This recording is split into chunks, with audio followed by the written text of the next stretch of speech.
So, eto guys, meron tayong apple. So, ang gagawin natin, tingnan nyo guys.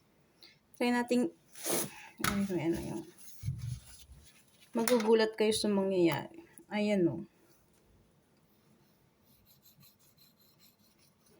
Grabe, kaya pala ang kintab ng apple dito sa Dubai.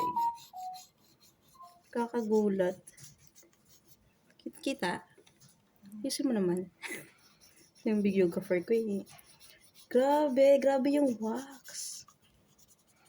Ito, tingnan niyo itong wala ng wax. Wala nang natatanggal. Pero eto oh, wow. Ba't ganun mo yan? Grabe pala yung wax ng apple.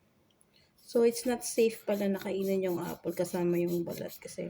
Kaya pala minsan, pag kumakain tayo ng apple, parang may lasang, minsan may lasang sabon, may lasang chemicals, kasi ganito pala yung nangyayari. Grabe. So, ito pala yung nakakain natin. Imagine